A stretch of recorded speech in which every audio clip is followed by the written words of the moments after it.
ಎಲ್ರಿಗೂ ಶರಣು. ನಾನು ನಿಮ್ಮ ಸುದರ್ಶನ್ ಸಂಚಾರಿ. ನಾನಿವಾಗ ಕನ್ಯಾಕುಮಾರಿಯಿಂದ ಕೇಪ್ ಟೌನ್ವರೆಗೂ ಸೈಕಲಲ್ಲಿ ಟ್ರಾವೆಲ್ ಮಾಡ್ತಿದ್ದೀನಿ. ನನ್ನ ಜೊತೆ ಭೈರವ ಇದ್ದಾರೆ, ಹಿಂದ್ಗಡೆ ಮಲ್ಕೊಂಡಿದ್ದಾರೆ. ಇನ್ನು ನಾವಿವಾಗ ಚಾಲುಕ್ಯರ ಒಂದು ಜಾಡನ್ನು ಹಿಡ್ಕೊಂಡು ಇಲ್ಲಿ ಕಿರಾಡು ಗ್ರೂಪ್ ಆಫ್ ಟೆಂಪಲ್ಸ್ ಅಂತ ಒಂದು ಲ್ಯಾಂಡ್ಮಾರ್ಕ್ ಇದೆ, ಅಲ್ಲಿಗೆ ಹೋಗಿದ್ವಿ. ಅಲ್ಲಿ ಕಿರಾಡು ಅಂತ ಒಂದು ನಗರ ಇತ್ತು ಮೊದಲು. ನೋಡಿ, ನಾನು ಇಲ್ಲಿವರೆಗೂ ಯಾವ ವೀಡಿಯೋನು ಕೊನೆವರೆಗೂ ನೋಡಲೇಬೇಕು ಅಂತ ಹೇಳಿಲ್ಲ. ಈ ವಿಡಿಯೋನ ನೋಡಲೇಬೇಕು ಅಂತ ಹೇಳ್ತೀನಿ. ಅದಕ್ಕೆ ಸಾಕಷ್ಟು ರೀಸನ್ಸ್ ಇದೆ. ಮೊದಲನೇದಾಗಿ ಕನ್ನಡಿಗರ ಹಿರಿಮೆ. ಕನ್ನಡಿಗರು ಇಲ್ಲಿವರೆಗೂ ಬಂದು ಆಳ್ವಿಕೆ ಮಾಡಿದರು, ಇಲ್ಲಿ ಜನರನ್ನು ಆಳ್ವಿಕೆ ಮಾಡ್ತಿದ್ರು ಅನ್ನೋದು ತುಂಬ ಹೆಮ್ಮೆಯ ವಿಷಯ. ಯಾಕಂತಂದರೆ ಬದಲಾದ ಕಾಲಮಾನಗಳಲ್ಲಿ ಇವತ್ತು ಕರ್ನಾಟಕ ಬೇರೆಯವರಿಂದ ಆಳಲ್ಪಡುತ್ತಿದೆ. ಮತ್ತು ಬೇರೆಯವರ ರಾಜಕೀಯ ದಾಳಕ್ಕೆ ತಕ್ಕನಾಗೆ ನಮ್ಮ ರಾಜಕಾರಣಿಗಳು ಉರುಳ್ತಾ ಇದ್ದಾರೆ. ಸೊ ಮೊದಲು ಹಂಗಿರಲಿಲ್ಲ. ಮೊದಲು ಕನ್ನಡಿಗರು ತುಂಬ ಶಕ್ತಿಶಾಲಿಗಳಾಗಿದ್ದರು. ಮತ್ತು ಅವರು ಹೆಚ್ಚು ಕಡಿಮೆ ಅರ್ಧ ಭಾರತವನ್ನೇ ಕಂಟ್ರೋಲ್ ಮಾಡ್ತಾಯಿದ್ರು. ಸೊ ಅದಕ್ಕೊಂದು ಚಿಕ್ಕ ಉದಾಹರಣೆ ನಾನು ಇವಾಗ ನಿಮ್ಮನ್ನು ಒಂದಿಷ್ಟು ದೇವಸ್ಥಾನಗಳಿಗೆ ಕರ್ಕೊಂಡು ಹೋಗ್ತೀನಿ, ಅದು ಅವಾಗ ಗೊತ್ತಾಗುತ್ತೆ. ನೋಡಿ, ಇವಾಗ ನಾವು ಹೋಗ್ತಾ ಇರೋಂತಹ ದೇವಸ್ಥಾನ ಬಂದ್ಬಿಟ್ಟು ಕಿರಾಡು ದೇವಸ್ಥಾನಗಳು ಅಂತ ಕರೀತಾರೆ. ಅಲ್ಲಿ 5 ದೇವಸ್ಥಾನಗಳಿದೆ. ಮುಖ್ಯವಾಗಿ ಶಿವನ ದೇವಸ್ಥಾನ ಇದೆ. ಸೊ ಏನಕ್ಕೆ ಈ ದೇವಸ್ಥಾನಗಳು ಇಲ್ಲಿಗೆ ಬಂದವು, ಇಲ್ಲಿಗೂ ಕರ್ನಾಟಕಕ್ಕೂ ಏನು ಸಂಬಂಧ ಅಂತೆಲ್ಲ ನಾವು ನೋಡೋದಾದರೆ, ಮೊದಲನೇದಾಗಿ ಈ ದೇವಸ್ಥಾನಗಳನ್ನ ಕಟ್ಟಿದ್ದು ಕನ್ನಡಿಗರು. ಅಂದರೆ ಈ ದೇವಸ್ಥಾನಕ್ಕೆ ಹಣ ಕೊಟ್ಟು ಕಟ್ಟಿಸಿದ್ದು ಕನ್ನಡಿಗರು. ಯಾಕಂತಂದರೆ ಮೊದಲು ಈ ನೆಲ, ಈ ಪ್ರದೇಶ ಎಲ್ಲವೂ ಕರ್ನಾಟಕದಿಂದ ಆಳಲ್ಪಡ್ತಾಯಿತ್ತು. ಅಲ್ಲಿಂದ ನಮ್ಮ ರಾಜರು ಇಲ್ಲಿವರೆಗೂ ಆಳ್ವಿಕೆ ಮಾಡ್ತಾಯಿದ್ರು. ಹೆಂಗೆ ಅದ್ರ ಕಥೆ ಬಂತು ಅಂತ ಹೇಳ್ತೀನಿ ನೋಡಿ. ಮೊದಲು ಚಾಲುಕ್ಯರಿರ್ತಾರೆ. ಅವರು ಬಾದಾಮಿಯನ್ನು ಕೇಂದ್ರವನ್ನಾಗಿಟ್ಕೊಂಡು ರಾಜಧಾನಿಯನ್ನಾಗಿ ಮಾಡಿಕೊಂಡು ಆಳ್ವಿಕೆಯನ್ನು ನಡೆಸ್ತಾ ಇರ್ತಾರೆ. ಆದರೆ ಪದೇ ಪದೇ ವಿದೇಶಿ ದಾಳಿಗಳಾಗ್ತಿರುತ್ತೆ ಬೇರೆಗಳ ಕಡೆಯಿಂದ. ಉದಾಹರಣೆಗೆ ಆಟೋಮನ್ ಟರ್ಕ್ಸು ಆ ಕಡೆಯಿಂದ ಪದೇ ಪದೇ ದಾಳಿ ಆಗ್ತಿರುತ್ತೆ. ಆಮೇಲೆ ಇವಾಗೇನು ಗೋರಿ ಗಜನಿ ದಾಳಿ ಇದೆಯಲ್ಲ, ಅವೆಲ್ಲ ಲೇಟರ್. ಬಟ್ ಆವಾಗ್ಲೂ ಎಲ್ಲ ದಾಳಿಗಳು ಜಾಸ್ತಿ ಆಗ್ತಿರುತ್ತೆ. ಇಲ್ಲಿ ರಾಜರು ಅಸಮರ್ಥರಾಗಿರ್ತಾರೆ. ಅವ್ರ ಹತ್ರ ಅಷ್ಟೊಂದು ಮ್ಯಾನ್ ಪವರು ಮತ್ತು ಶಕ್ತಿ ಇರೋಲ್ಲ. ಅವರು ಪದೇ ಪದೇ ಸೋಲ್ತಿರ್ತಾರೆ. ಹಾಗಾಗಿ ಅವರು ಕರ್ನಾಟಕದ ಮಟ್ಟ ಬರ್ತಿರ್ತಾರೆ. ನಿಮಗೆಲ್ಲ ಗೊತ್ತು, ನಾವು 6ನೇ ಶತಮಾನದಲ್ಲಿ 6-7ನೇ ಶತಮಾನದಲ್ಲಿನೇ ನಾವು ಅರಬ್ಬರನ್ನ ಹೊಡೆದು ವಾಪಸ್ ಓಡಿಸಿದ್ವಿ ಅಂತ. ಸೊ ಯಾಕೆ ಅವ್ರನ್ನ ಹೊಡೆದು ವಾಪಸ್ ಓಡಿಸಿದ್ಮೇಲೆ ಏನಾಯಿತು, ಚಾಲುಕ್ಯರಿಗೆ ರಿಯಲೈಸ್ ಆಯಿತು ಏನಂದರೆ ಇಲ್ಲಿರೋ ರಾಜರು ಅಸಮರ್ಥರು, ಅವ್ರ ಕೈಲೇನು ಮಾಡೋಕ್ಕಾಗಲ್ಲ ಅವ್ರಿಗೆ ಅಂತ. ಅದಕ್ಕೇನು ಮಾಡಿದ್ರು, ಇಲ್ಲಿರೋ ರಾಜರುಗಳನ್ನ ಸೋಲಿಸ್ಬಿಟ್ಟು ಅವರ ಸಾಮಂತ ರಾಜರುಗಳನ್ನಾಗಿ ಮಾಡ್ಕೊಂಡಿದ್ರು. ಸಾಮಂತ ರಾಜರುಗಳನ್ನಾಗಿ ಮಾಡ್ಕೊಂಬಿಟ್ಟು ಅವರೇ ಅಲ್ಲಿಂದ ಆಳ್ವಿಕೆ ಮಾಡ್ತಿದ್ರು. ಏನೇ ಒಂದು ಡಿಸಿಷನ್ ಆಗಬೇಕಿದ್ರೂ ಕರ್ನಾಟಕದ ಬಾದಾಮಿಯಿಂದ ಡಿಸಿಷನ್ ಆಗ್ತಿತ್ತು. ಸೊ ಇದು ನೀವೆಲ್ಲ ಗಮನಿಸಬೇಕಾದಂಥ ಅಂಶ. ಇನ್ನು ಇವಾಗೇನು ನೀವು ನೋಡ್ತಾ ಇದ್ದೀರಲ್ಲ ಈ ದೇವಸ್ಥಾನಗಳು, ಇಲ್ಲಿ 5 ದೇವಸ್ಥಾನಗಳಿದೆ. ಈ 5 ದೇವಸ್ಥಾನಗಳು ಇಲ್ಲಿ ಹೇಗೆ ಬಂತು ಅಂತ ನೋಡೋದಾದರೆ, ಈ ಸ್ಥಳೀಯ ರಾಜರುಗಳನ್ನ ಸೋಲಿಸ್ಬಿಟ್ಟು ಮತ್ತು 1ನೇ ಪುಲಿಕೇಶಿ ಕಾಲದಲ್ಲಿ ಕರ್ನಾಟಕದಿಂದ ಗುಜರಾತ್ಗೆ ಆಳ್ವಿಕೆ ಮಾಡೋದಕ್ಕೆ ಅಂತ ಬರ್ತಾರೆ. ಬಂದಾದಮೇಲೆ ಇಲ್ಲಿಂದ ಮತ್ತೆ ಸಾಮ್ರಾಜ್ಯವನ್ನು ಎಕ್ಸ್ಪ್ಯಾಂಡ್ ಮಾಡೋಕ್ಕೆ ಹೋಗ್ತಾರೆ. ಎಕ್ಸ್ಪ್ಯಾಂಡ್ ಮಾಡ್ತಾ ಮಾಡ್ತಾ ಇಲ್ಲಿರೋ ಸ್ಥಳೀಯ ಪ್ರತಿಹಾರರನ್ನು, ಪಾರಮಾರರನ್ನೆಲ್ಲ ಸೋಲಿಸ್ಬಿಟ್ಟು ಇಲ್ಲಿ ಅಧಿಕಾರಕ್ಕೆ ಬರ್ತಾರೆ. ಅಧಿಕಾರಕ್ಕೆ ಬಂದಾದಮೇಲೆ ಇಲ್ಲಿ ದೇವಸ್ಥಾನಗಳನ್ನ ಕಟ್ಟಿಸ್ತಾರೆ. ಇಲ್ಲಿ ಸಿಕ್ಕಿರೋ ಶಿಲಾಶಾಸನಗಳಲ್ಲಿ ಸಹ ಅರಸ ಅಂತ ಕನ್ನಡದ ಪದಗಳನ್ನೆಲ್ಲ ಬಳಕೆ ಮಾಡಿದ್ದಾರೆ. ಸೋಲಂಕಿಗಳು ಮತ್ತು ಬಾದಾಮಿ ಚಾಲುಕ್ಯರು ಇಬ್ಬರು ತಮ್ಮನ್ನು ತಾವು ಕರ್ನಾಟರು ಅಂತ ಕರ್ಕೋತಾಯಿದ್ರು.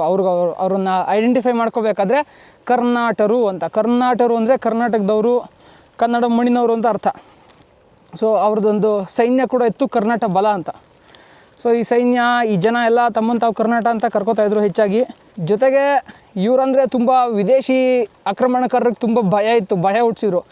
ಭಯ ಸುಮ್ಮನೆ ಬರಲ್ಲಮ್ಮ, ಹೋಗ್ಬಿಟ್ಟು ಅವ್ರನ್ನ ಚೆನ್ನಾಗಿ ಹಾಕೊಂಡು ತದುಕಬೇಕು. ಅಕಸ್ಮಾತ್ ಅವ್ರು ನಮ್ಮ ಸುದ್ದಿಗೆ ಬಂದರೆ ವಾಪಸ್ ಬಿಡಬಾರ್ದು. ಆ ಥರದ್ದೆಲ್ಲ ರೀಸನ್ಸಿಂದ ಭಯ ಬರುತ್ತೆ.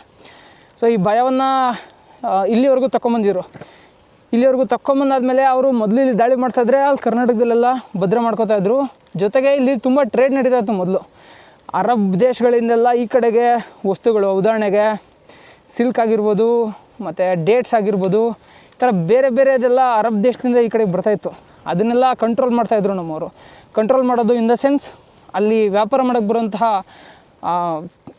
ಏನು ವರ್ತಕರಿರ್ತಾರೆ ಅವ್ರ ಮೇಲೆ ತೆರಿಗೆಗಳನ್ನ ವಿಧಿಸೋದು, ಆ ತೆರಿಗೆಯನ್ನು ಸಾಮ್ರಾಜ್ಯಕ್ಕೆ ಕಳಿಸೋದು, ಆ ಮೂಲಕ ಸಾಮ್ರಾಜ್ಯದಲ್ಲಿ ಅಭಿವೃದ್ಧಿ ಕೆಲಸಗಳನ್ನ, ಡ್ಯಾಮ್ಗಳನ್ನ, ದೇವಸ್ಥಾನಗಳನ್ನ ಮಾಡೋವಂಥದ್ದನ್ನು ಮಾಡ್ತಾಯಿದ್ರು. ಸೊ ಹಾಗಾಗಿನೇ ಇಲ್ಲೂ ಇಲ್ಲಿ ಬರುವಂಥ ಈ ಟ್ರೇಡ್ ರೂಟಲ್ಲಿ ಬರುವಂತಹ ಎಲ್ಲ ವ್ಯಾಪಾರಿಗಳ ಮೇಲೆ ಸರಿಯಾಗಿ ಟ್ಯಾಕ್ಸನ್ನು ಹಾಕ್ಬಿಟ್ಟು ಅವರು ಇಲ್ಲಿ ದೇವಸ್ಥಾನಗಳನ್ನ ಕಟ್ಟಿದ್ದಾರೆ. ಒಟ್ಟು 5 ದೇವಸ್ಥಾನಗಳಿದೆ.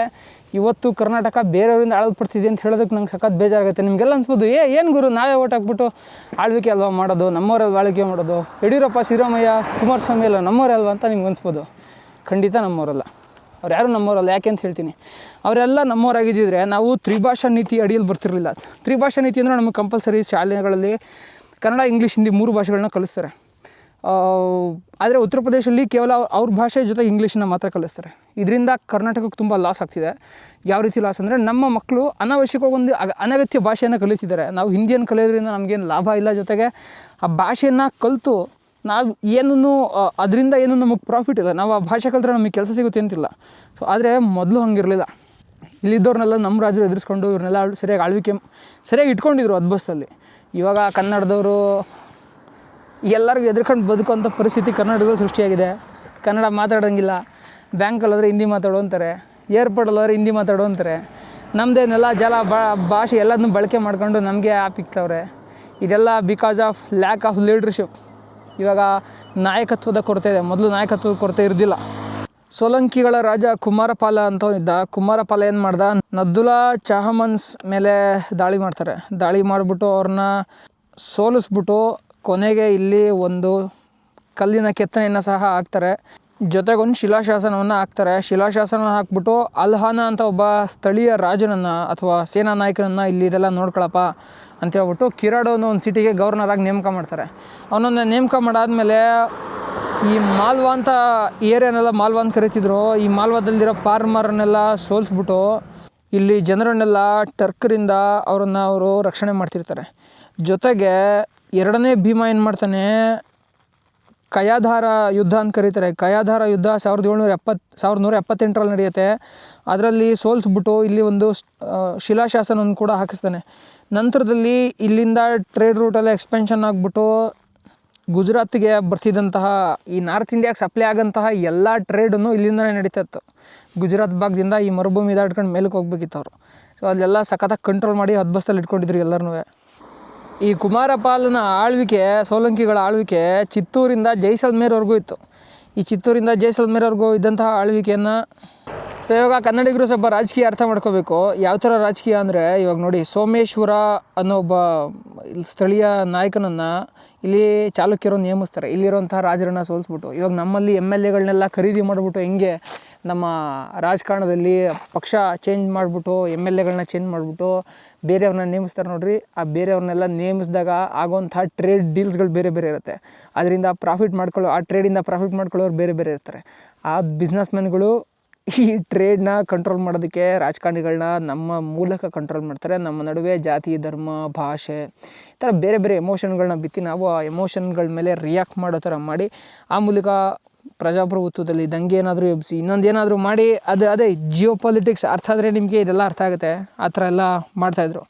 ಸೊ ಇವಾಗ ನಾವು ಕನ್ನಡಿಗರು ಜಿಯೋ ಪಾಲಿಟಿಕ್ಸ್ನ ತಿಳ್ಕೊಳ್ಳೋದೇ ಸುಮ್ಮನೆ ನಮ್ಮ ನಡುವೆ ನಾವೇ ಅಂದಿನಗಳ ಥರ ಕಿತ್ತಾಡ್ಕೊಂಬಿಟ್ಟು ಬೇರೆ ಬೇರೆ ಜನಗಳಿಗೆ ಅನುಕೂಲ ಆಗೋ ಥರ ಬಿಸ್ನೆಸ್ಗಳನ್ನ ಮಾಡ್ತಿದ್ದಾರೆ. ಇವಾಗ ನಿಮಗೆ ಗೊತ್ತಿರ್ಬೋದು, ಎಲ್ಲೋದ್ರೂ ಕರ್ನಾಟಕದಲ್ಲಿ ಕನ್ನಡದವ್ರು ಬಿಸ್ನೆಸ್ಸೇ ಮಾಡ್ತಿಲ್ಲ. ಯಾಕೆ ಇದೆಲ್ಲ ಕಾರಣ ಏನು ಅಂತಂದರೆ, ಬೇರೆ ಬಿಸ್ನೆಸ್ಮೆನ್ಗಳು ನಮ್ಮ ರಾಜಕಾರಣಿಗಳಿಗೆ ಫಂಡ್ಸ್ಗಳನ್ನ ಕೊಟ್ಬಿಟ್ಟು ಅವ್ರಿಗೆಲ್ಲೋ ಥರ ಮಾಡಿಬಿಟ್ಟು ಅವ್ರಿಗೆ ಬೇಕಾಗಿರೋಂಥ ರಾಜನೀತಿಗಳನ್ನ ರೂಪಿಸ್ಬಿಟ್ಟು ನಮ್ಮವ್ರ ಮೂಲಕ ನಮ್ಮ ಮೇಲೆ ಆಳ್ವಿಕೆ ಮಾಡಿಬಿಟ್ಟು ನಮ್ಮದು ನೆಲ, ಜಲ, ಭಾಷೆ ಎಲ್ಲನೂ ಕಿತ್ಕೊಂಡು ಎದ್ದೋಯ್ತವ್ರೆ. ಉದಾಹರಣೆಗೆ ಬಳ್ಳಾರಿನಲ್ಲಿ ನಡೆದಂಥ ಗಣಿ ಲೂಟಿ ಆಗಿರ್ಬೋದು ಅಥವಾ ಬೇರೆ ಬೇರೆ ಕಡೆಗಳಲ್ಲಿ ನಡೆದಂಥ ಗಣಿ ಲೂಟಿ ಆಗಿರ್ಬೋದು, ಇದೆಲ್ಲ ಅದಕ್ಕೊಂದು ಉದಾಹರಣೆ. ಅಂದರೆ ನಮ್ಮಲ್ಲಿನೇ ಜನಗಳಿಗೆ ಒಂದು ಫೇವರ್ನ ಕ್ರಿಯೇಟ್ ಮಾಡೋದು ಜನಗಳ ನಡುವೆ. ಇವಾಗ ಪ್ರಜಾಪ್ರಭುತ್ವ ಇದೆ, ಮೊದಲು ರಾಜಪ್ರಭುತ್ವ ಇತ್ತು. ರಾಜಪ್ರಭುತ್ವದಾಗ ಏನಿಲ್ಲ, ಒಬ್ಬನ ಎತ್ತಾಕ್ಬಿಟ್ಟು ಇನ್ನೊಬ್ಬನ ಕೂರಿಸ್ತಾಯಿದ್ರು ರಾಜರು. ನಮ್ಮ ರಾಜರು ಅಷ್ಟೊಂದು ಶಕ್ತಿ ಇತ್ತು. ಇವಾಗ ನಮ್ಮಲ್ಲಿರೋ ರಾಜಕಾರಣಿಗಳಿಗೂ ಶಕ್ತಿ ಇಲ್ಲ, ನಮ್ಮಲ್ಲಿ ಯಾರು ಅಂಥ ದೊಡ್ಡ ಬಿಸ್ನೆಸ್ಮೆನ್ಗಳು ಇಲ್ಲ. ಅವಾಗ ಬಿಸ್ನೆಸ್ಮೆನ್ಗಳೆಲ್ಲ ಬೇರೆ ಕಡೆಯಿಂದ ಬಂದು ನಮ್ಮ ಮೇಲೆ ಆಳ್ವಿಕೆಗಳನ್ನ ಮಾಡ್ತಿದ್ರು. ಇಲ್ಲಿವರೆಗೂ ಸಾಮ್ರಾಜ್ಯನ ಎಕ್ಸ್ಟೆಂಡ್ ಮಾಡಿದ್ರಿಂದ ನಮಗಾಗ್ತಿದ್ದ ಲಾಭ ಏನು ಅಂತಂದರೆ, ಅಕಸ್ಮಾತ್ ಏನಾದರೂ ಟರ್ಕರು ದಾಳಿ ಮಾಡಿದ್ರೆ, ಅರಬ್ಬರು ದಾಳಿ ಮಾಡಿದ್ರೆ ಅದು ಇಲ್ಲಿವರೆಗೂ ಮಾತ್ರ ಸೀಮಿತ ಆಗ್ತಿತ್ತು. ಇಲ್ಲಿಂದ ಮುಂದಕ್ಕೆ ಬರೋಕ್ಕೆ ಬಿಡ್ತಾ ಇರಲಿಲ್ಲ. ಅವರು ತಗೊಂಬಂದಿರೋಂತಹ ಯುದ್ಧ ಸಾಮಗ್ರಿಗಳು ಇಲ್ಲೇ ಖಾಲಿಯಾಗಿ ಹೋಗ್ಬಿಡ್ತಿತ್ತು. ಕರ್ನಾಟಕದಲ್ಲಿರೋ ಜನ ಸುರಕ್ಷಿತವಾಗಿರ್ತಿದ್ದು. ಇದು ನಮ್ಮ ಚಾಲುಕ್ಯರ ಒಂದು ಟ್ಯಾಕ್ಟಿಕ್ಸ್ ಆಗಿತ್ತು. ಇವಾಗ ಟ್ಯಾಕ್ಟಿಕ್ಸು ಇಲ್ಲ, ಏನಂತನೂ ಇಲ್ಲ. ಕರ್ನಾಟಕದ ಉತ್ತರ ಭಾಗದಲ್ಲಿ ಅಭಿವೃದ್ಧಿನೇ ಮರೀಚಿಕೆ. ಅಲ್ಲಿರೋ ನೈಸರ್ಗಿಕ ಸಂಪನ್ಮೂಲಗಳನ್ನೆಲ್ಲ ದೋಚ್ಬಿಟ್ಟು ಬೇರೆ ದೇಶಗಳಿಗೆ ಬೇರೆ ಯಾವನೋ ಮಾರ್ತವನೆ. ಕಡೆ ಪಕ್ಷ ನಮ್ಮವರಾರು ದುಡ್ಡು ಮಾಡ್ತಿಲ್ಲ, ಯಾವನೋ ಬೇರೆ ರಾಜ್ಯದಿಂದ ಬಂದಿರೋ ಪಾಲಿಟಿಷಿಯನ್ ಅದರಲ್ಲಿ ದುಡ್ಡು ಮಾಡ್ತವನೆ. ಸೊ ಇದೆಲ್ಲ ನಮ್ಮ ಜನಗಳಿಗೆ ಎಲ್ಲಿವರೆಗೂ ನಮ್ಮ ನೆಲದಲ್ಲಿರುವಂತಹ ನೈಸರ್ಗಿಕ ಸಂಪನ್ಮೂಲಗಳು ತುಂಬಿ ತುಳುಕಾಡ್ತಿರ್ತವೋ ಅಲ್ಲಿವರೆಗೂ ಮಾತ್ರ ನಮ್ಮ ನೆಲಕ್ಕೆ ನಮಗೆಲ್ಲ ಬೆಲೆ. ಯಾವತ್ತು ಫ್ಯಾಕ್ಟ್ರಿಗಳು ಬಂದಾಗ್ತವೋ, ಫ್ಯಾಕ್ಟ್ರಿಗಳು ಏನಕ್ಕೆ ಬಂದಾಗ್ತವೆ ಅಂದರೆ ನೈಸರ್ಗಿಕ ಸಂಪನ್ಮೂಲಗಳು ಕೊರತೆಯಿಂದ ಬಂದಾಗ್ತವೆ. ಅದು ಯಾವತ್ತಾಗುತ್ತೋ ಅವತ್ತಿಂದ ಕನ್ನಡಿಗರ ಅವನತಿ ಶುರು ಆಗುತ್ತೆ. ಈ ಥರ ಪ್ರಪಂಚದಲ್ಲಿ ತುಂಬ ಸಂತತಿಗಳು ಸತ್ತೋಗ್ಬಿಟ್ಟವೆ.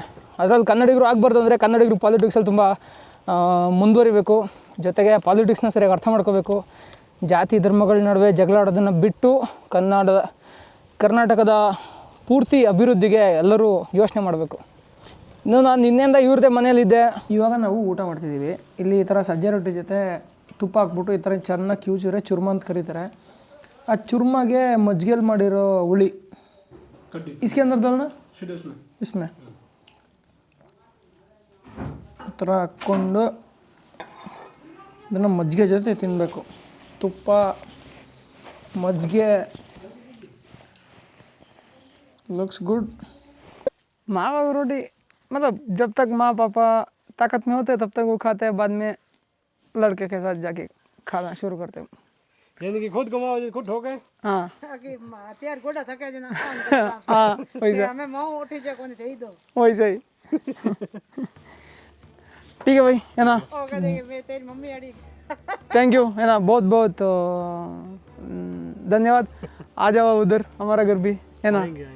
ठीक है माँ जाता हूँ। ठीक है ಲೈ ಬೈರವಾ ಕಮ್ ಗಿಡಿನ್. ಸಗದಾಗಿ ನೋಡ್ಕೊಂಡ್ರು, ಒಳ್ಳೊಳ್ಳೆ ಊಟ ಕೊಟ್ಟರು, ಸಗದಾಗಿತ್ತು.